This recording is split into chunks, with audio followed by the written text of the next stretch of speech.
Hello. Welcome to Leap Taken. Here at Leap Taken, I talk about all things witchy, craft related, law of attraction, manifesting, esoteric, and everything else in between. So let's get into it. Now, I am recording this intentionally, so it is available on Samhain, Halloween.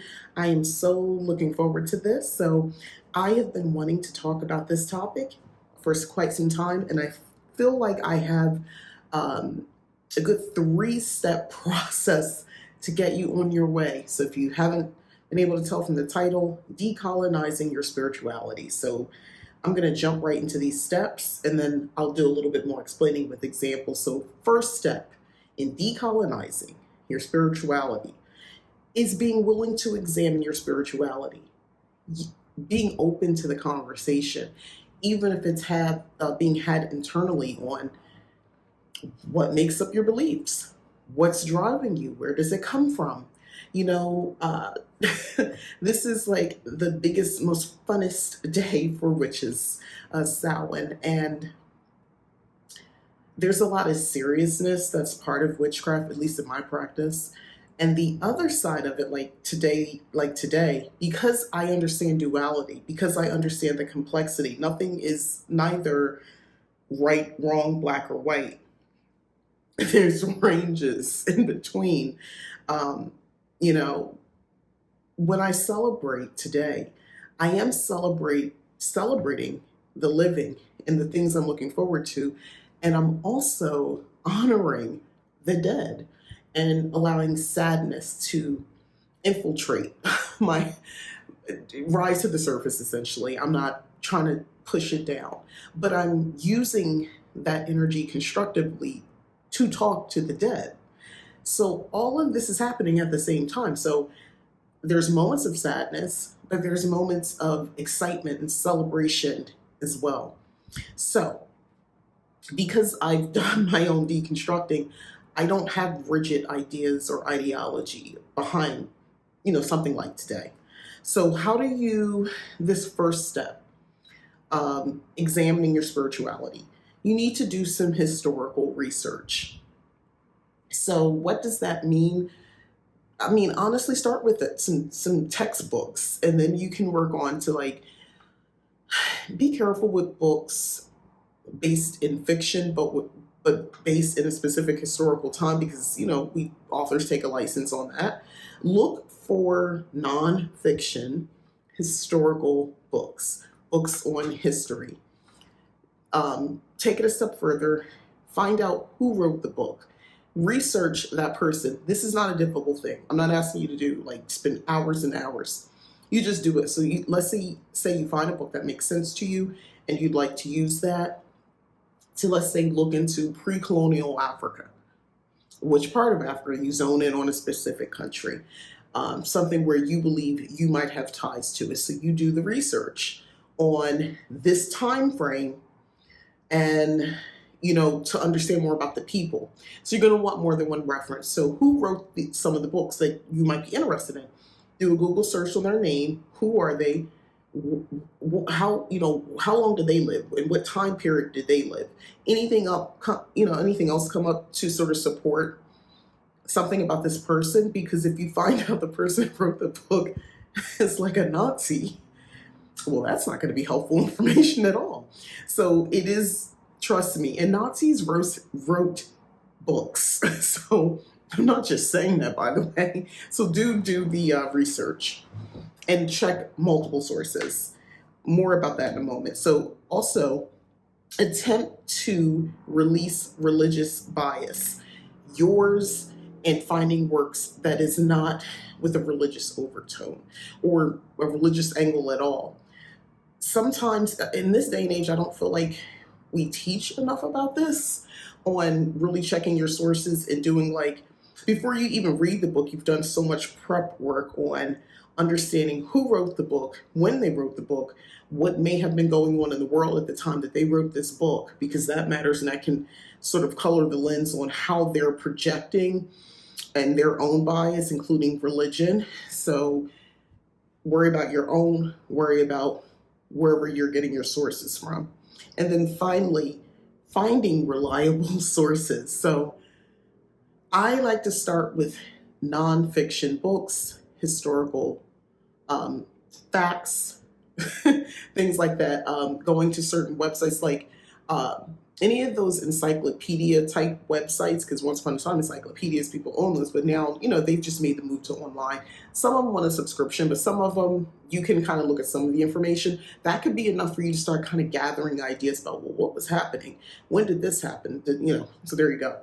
So reliable sources, YouTube videos. This is a great starter, this video, but I'm not trying to give you everything on a platter right now on how to decolonize. You're going to have to do some of the work because it's happening really in your mind. I'm just going to go over some tools and some other things, but it starts with the first step, being willing to examine your spirituality or lack thereof. The first thing you want to ask is why? Why don't I feel connected to anything? Or why am I afraid of going all in something pagan under the pagan umbrella?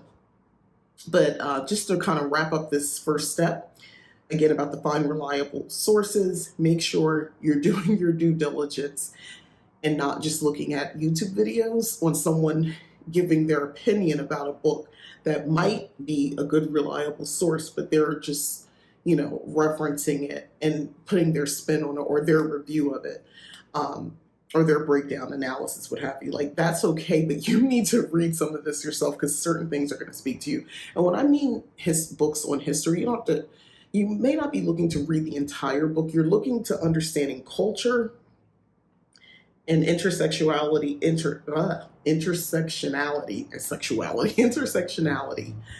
on culture and spirituality, the ways people have lived within a certain time period.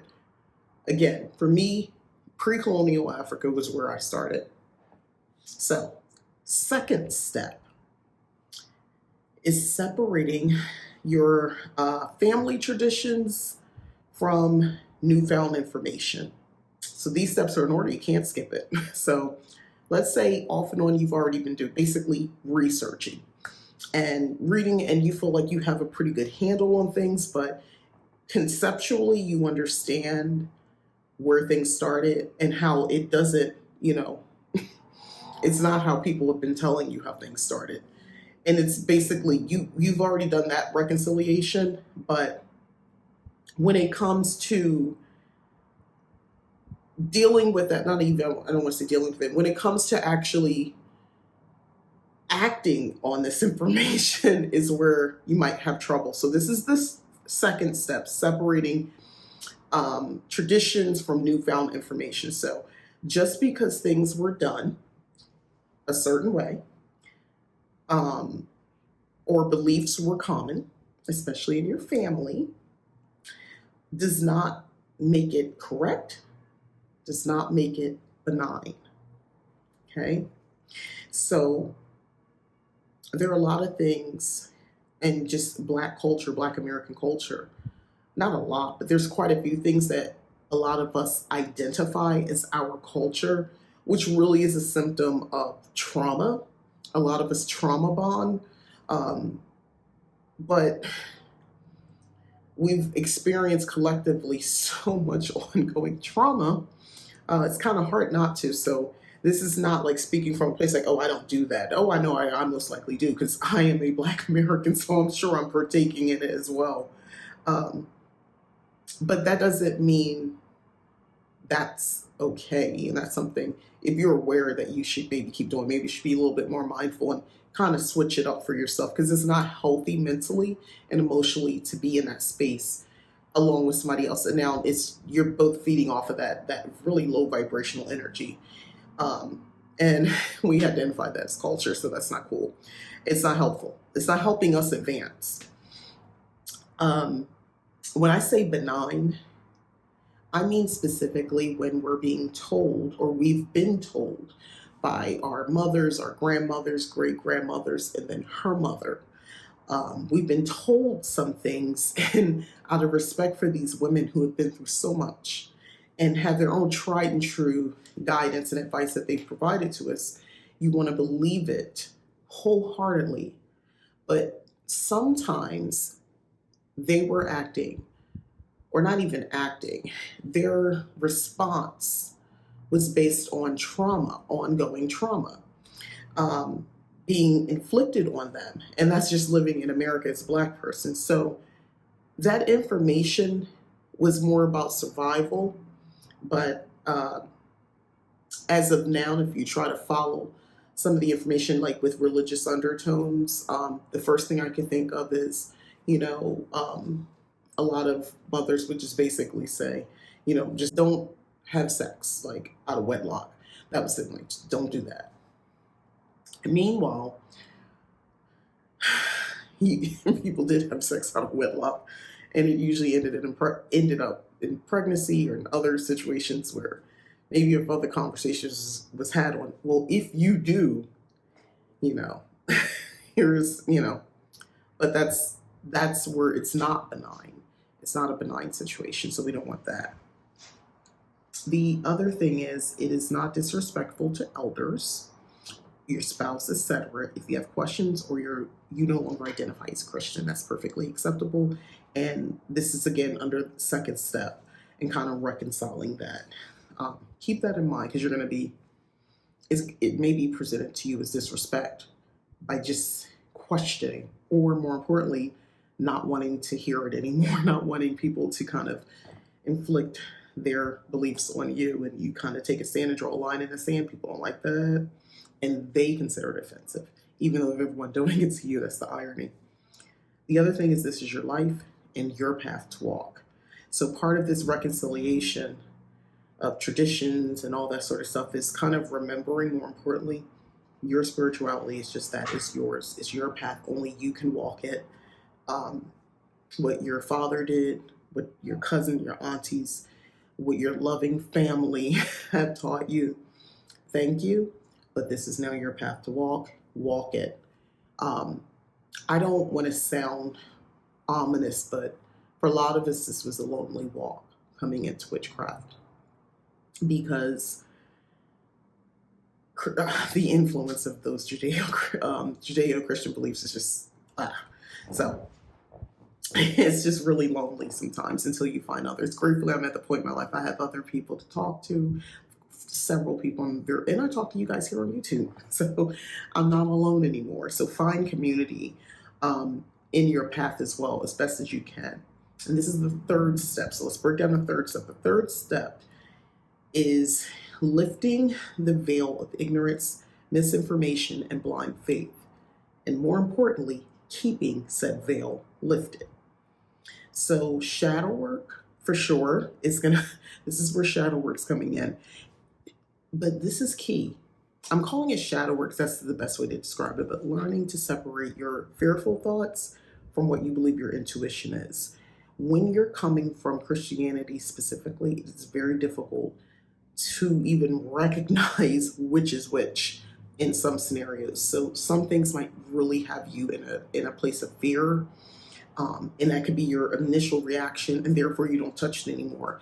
That was me. I just talked about this recently. That was me when it came to tarot cards. If I saw the Devil card, the Tower, I would freak out. Like, I would be so terrified. Anything in the Swords family kind of scared me too. I was just really scared of all the cards, to be honest. I just wanted nothing but good news. I took it so serious, and I know, of course, now why that was. It was a holdover from Christianity. But you have to learn what is fear. Fear, it's insidious, because it doesn't even present itself that way. But one of my habits of deciphering whenever I kind of get into a moment like that is intuition. Just usually is.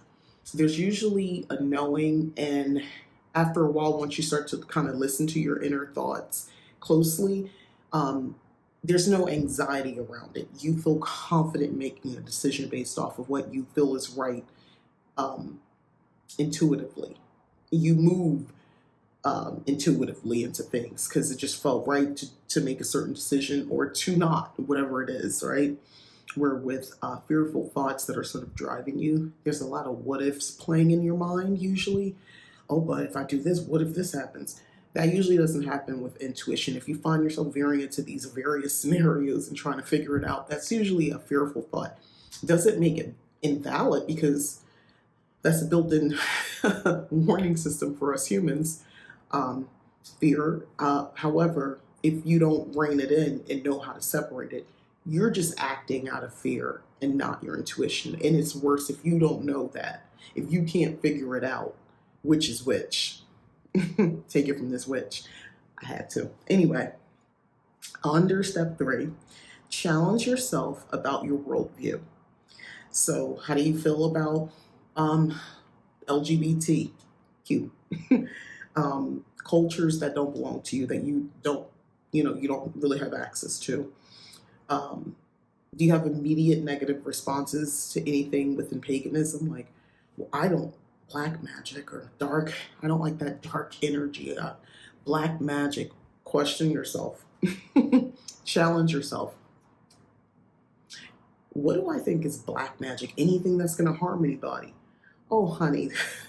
Anything that'll harm anybody? If you were doing a spell for a job and you want to get the job, there's somebody who needed that job, or they're going to be homeless. They're going to be in the streets. Is that not kind of causing harm? You really wanted to find someone, your soulmate or whatever your situation is, and you kind of zero in on a person, but maybe there was someone else that liked them, and you kind of took away their happy. I don't know, I'm just saying. Challenge yourself on that. The other thing is, work on finding support, somebody well-versed in a subject, an expert on a specific topic, mentorship, or a spiritual advisor. And this may not be the same thing the whole time. Initially, YouTube is a lot of our friends. So you find some people maybe that you really kind of connect with. You might interact with them through the comments. I know with me on my lives, I open that kind of, questions about what I'm talking about as well. But if you have questions, I don't mind. Mentorship, I offer a mentorship as well. But yeah, just kind of having somebody to talk to who gets it and might have a little bit more knowledge, a little bit more information at that time, to help kind of get you there as well. So that's kind of lifting that veil of ignorance, if you're not knowing what's going on. And then the misinformation around negative reactions to things. Like if you're having negative reactions all the time, that's something we need to explore that. So like I said, the idea of dark magic scares you, black magic, like that term, all of that, like why does darkness concern you so much? Challenge yourself to figure out what that is. And of course, like I said, distinguishing fear-based thoughts from what you think your intuition is. So these are my 3 steps that I've really sat and I thought about to get you well on your way to decolonizing your spirituality. If you have any questions, let me know in the comments. I'll be happy to answer them. But I think this is a great frame to kind of getting started. So I'm just going to recap overview. First step is being willing to examine your spirituality. Second step is separating traditions from your newfound information. And I'm using the term traditions purposefully because sometimes within our families, there's certain things that we do and we're calling tradition. They're based in religion. But because they're traditions, we don't differentiate that as being gospel.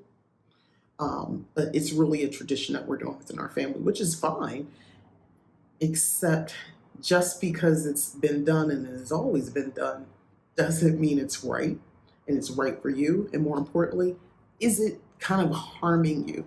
Is it giving you negative views about other people, judgmental views, that sort of stuff? And then the third step, again, is lifting up the veil of ignorance, misinformation, and blind faith, and then keeping the veil lifted, which is some work to do, because I'm going to tell you, you could start this process and then kind of find yourself right back again going through it if you intentionally let that veil of ignorance, misinformation, and blind faith come back down again. And a lot of times people go back to what's familiar. I've seen over the years people who come into witchcraft and then say, oh, everything's a demon and it's negative, after witnessing them having excitement about the craft, having success in spells and having real spirituality connection and things like that. And then something happens and they get spooked, for lack of better words. And then they're back to what's familiar, even though they had like a laundry list of why they walked away from, their faith-based religion before. Unfortunately, I see that a lot. And I've witnessed it with people in that I know in real life.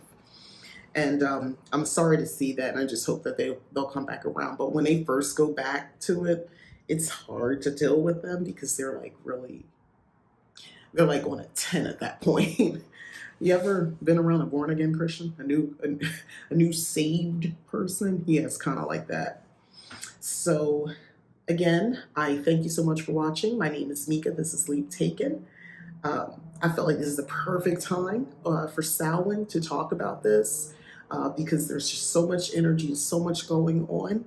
And I don't want people to be afraid, because a lot of decolonizing your spirituality releases a lot of fear, shame, and all that other stuff that you don't really need for your spirit to move forward into ascend. And when I say ascend into whatever your path is, because this is a personal thing. I can't tell you. That's your path along with your spirit guides, your ancestors to work with, and whatever deity of your choice that you're working with. All right, so I'm gonna end it here. And again, I'm Mika. This is Leap Taken. Please don't forget to like, subscribe, share. Also consider hitting the join button to join Leap Taken membership here on YouTube, and go to leaptaken.com to check out the services that I offer. All right, thanks again. Happy Samhain. Bye.